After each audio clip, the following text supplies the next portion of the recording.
যে মানুষটা বুকে মাথা রেখে বলেছিল তোমায় ছেড়ে কখনো যাব না, সেই মানুষটার তোমার নাম্বার আজ তার ব্লক লিস্টে। যে মানুষটা হাতে হাত রেখে বলেছিল তোমাকে নিয়ে সারাটা জীবন কাটাতে চাই, সেই মানুষটা তোমার নাম্বারটা আজ ব্লক লিস্টে।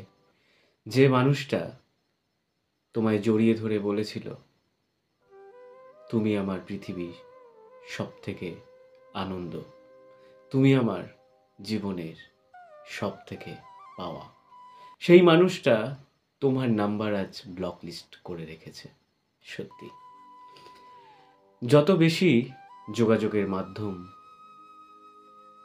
তত বেশি বোধহয় সম্পর্কগুলো ভ্যালিডিটি খুবই কম।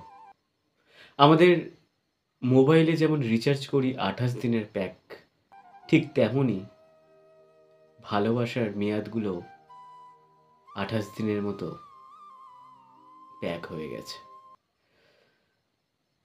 আজকের খুব বেশি কথা বলবো না, কয়েকটা কথা তোমাদেরকে বলবো। কাউকে ভালোবাসো, তাকে মিথ্যে বলো না, সেই মানুষটাকে সত্যি বলো। যদি ঝগড়া হয়, সেই ঝগড়ার মধ্যেও যেন থাকে একে অপরের সম্মান, তাতে খারাপ ভাষা যেন প্রয়োগ না হয়। ঝগড়া হলে তোমার মনের মানুষকে নিয়ে বন্ধুদের সাথে আলোচনা করো না। তুমি যাকে ভালোবাসো তার মধ্যে আর তোমার মধ্যেই যেন ঝগড়াটা থাকে। চেষ্টা করবে তোমরা যেন নিজেদের মধ্যে মিটমাট করে নেয়ার।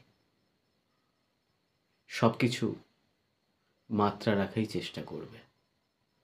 অনেকে সম্পর্ক রাখছে, ঝগড়া হচ্ছে, চিৎকার করছে, সব বন্ধুদের বলে বেড়াচ্ছে, এমনটা করো না। তাতে তোমার ভালোবাসার মানুষের সম্মানহানি হবে। তাকে তুমিও তো ভালোবাসো।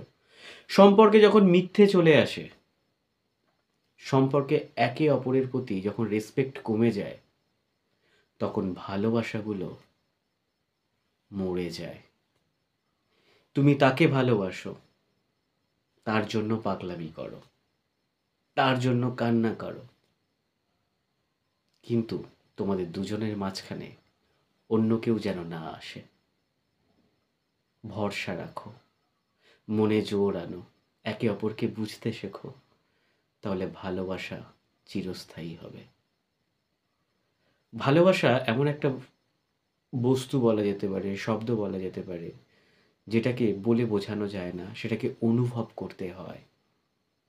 ভালোবাসায় থাকে পাগলামো, ভালোবাসায় থাকে অভিমান, এগুলোই হচ্ছে ভালোবাসা।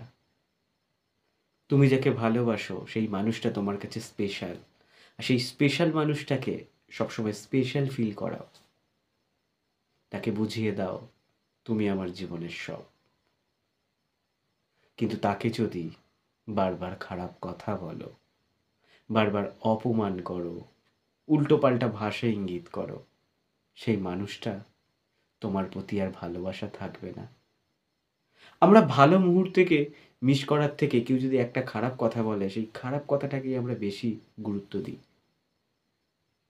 তাই ঝগড়া হলেও সেই ঝগড়ার মধ্যে যেন রেসপেক্ট থাকে। আজ এই পর্যন্ত। সবাই ভালো থেকো। আর অবশ্যই গিটারের চ্যানেলে গিটার লেসন দেওয়া হবে, তার সাথে মোটিভেশনাল টিপস থাকবে। ভালো লাগলে চ্যানেলটা সাবস্ক্রাইব করো। Thank you.